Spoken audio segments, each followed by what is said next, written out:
a negotiated withdrawal based on stipulations. So you can't do that. So it would have given them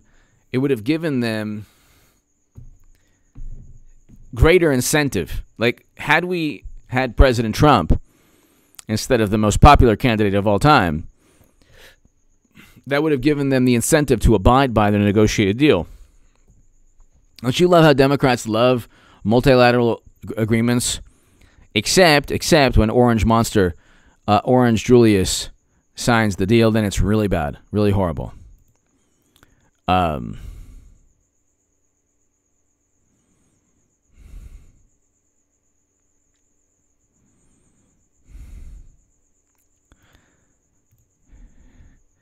It's like, without Trump, we would be in Afghanistan forever. Forever. And then the people who say, well, it would have been manageable. We could have kept 2,500 American soldiers there. The same thing could have happened. The same thing. 13 Americans lost their lives in one day. What makes anyone think if we kept 2,500 or 25,000 Americans that couldn't have taken place? It did. It did. We lost close to 3,000 Americans. It did. And tens of thousands wounded. Tens of thousands. Likely hundreds of thousands, if you count all the different injuries. Blinken, T-Ban must earn international legitimacy and support. Okay, it's like they're completely in a different world. And you're going to see, like, the never Trumpers will be primaried out in 2022.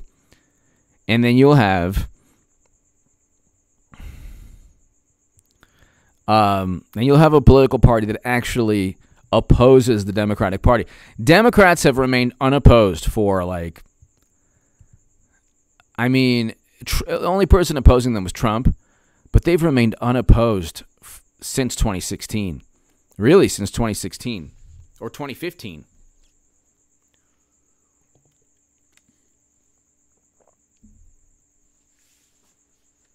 It would have been interesting to go back in time and see Clinton. Like, Clinton wins 2016, and Trump just grows in popularity. Could you imagine? Could you imagine how much he would have grown in popularity? Like, all the things that... And you know what's interesting? They wouldn't even have been smart enough to try to, set him up and frame him. He would have grown in popularity. Can you imagine, Trump becoming president in 2020 and not, after Clinton?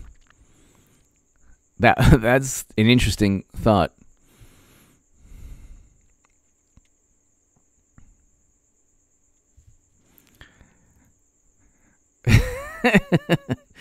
I'm a cardboard box.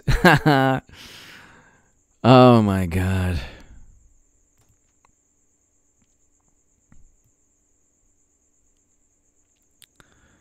So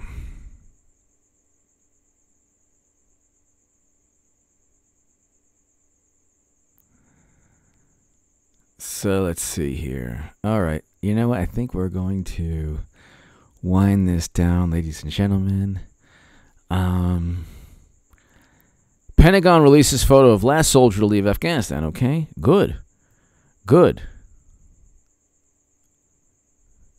My thing is, I wanted Americans out of Afghanistan, which is why voting for Trump was a moral imperative. But the way Biden did it, he did it in a spiteful manner, where there was no strategy. It was just haphazard, rushed, last second, without any thought to what could have, the tragedies that could have taken place.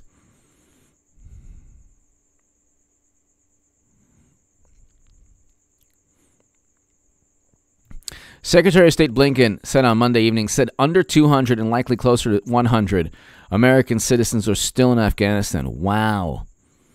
But officials are still working to find out the exact number. Wow. So, what happens to these people? The assumption is, they want to be there? But that's not likely. So, That is terrible.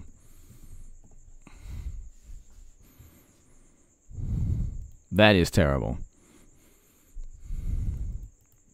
And if they're of Afghan descent, there could be retribution. Because guess what? Biden gave lists of people's names. So,